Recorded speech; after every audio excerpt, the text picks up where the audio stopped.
saya di sini dari sebelum ada Kampung Budaya. Dari mulai merencanakan, menggali seni Sunda, budaya Sunda gitu. Itu dari asal usul dari Sinang Barang. Dulu di Sinang Barang itu adalah kampung adat. Kampung adat. Jadi di tahun 70 itu satu persatu rumahnya jadi rumah modern. Tapi sistem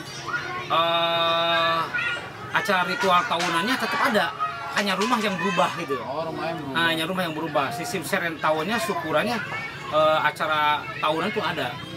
Cuma di tahun 2004-2005 itu mencoba disatukan lagi gitu.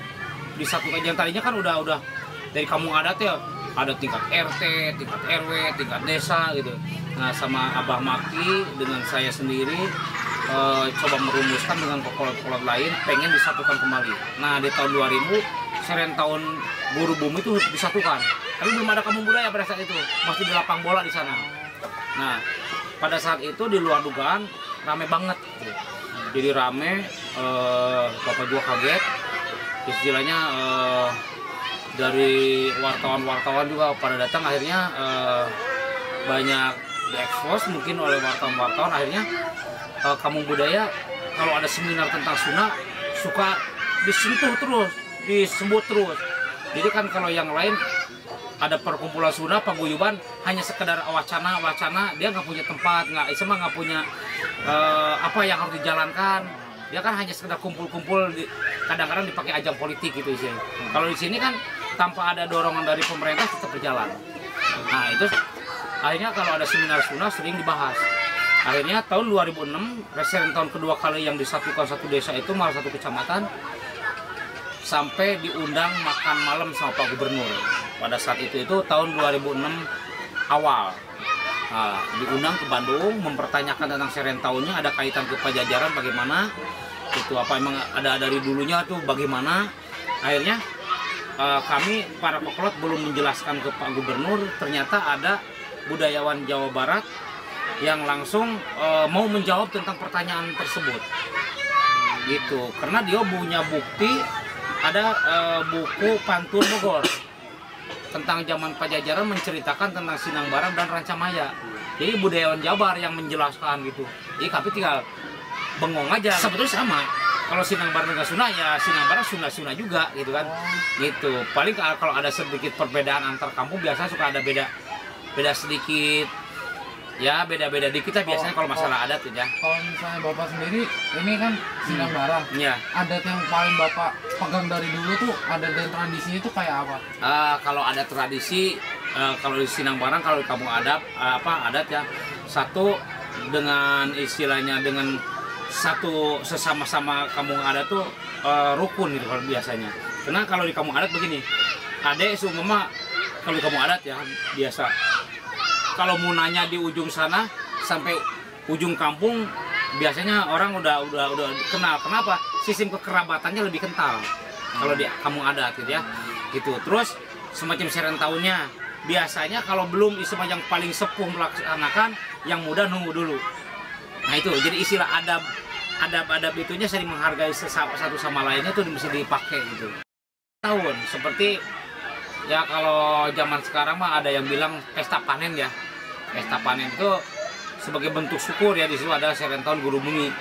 Nah di situ ada padi, ada juga dongdang isinya buah-buahan dan hasil inilah hasil pertanian gitu.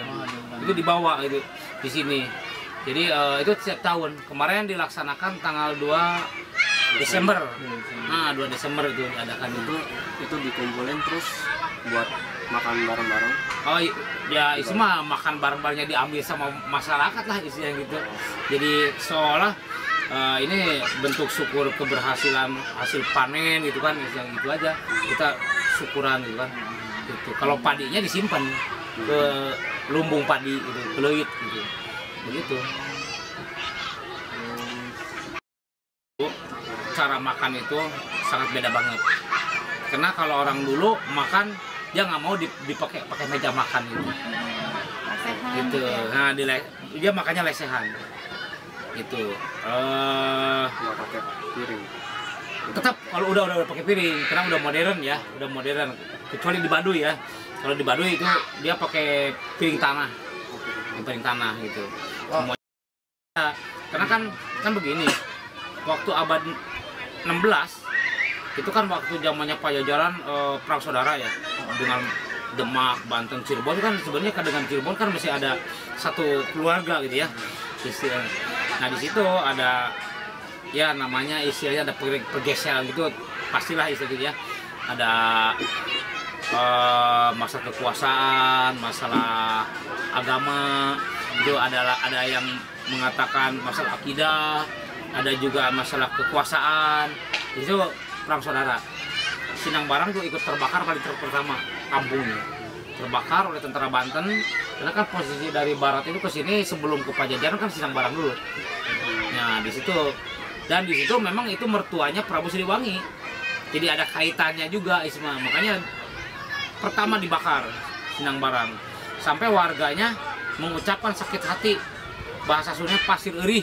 Pasir eurih itu pasir tuh tinggi, eurih itu sakit. Jadi bikin satu kelompok yang kampungnya dibakar, di sana mendirikan kampung namanya Pasir Eurih. Kalau sekarang mungkin barisan sakit hati gitu. Kayaknya kalau zaman sekarang ya. Makanya kalimat Pasir Eurih itu sampai sekarang jadi sejarah.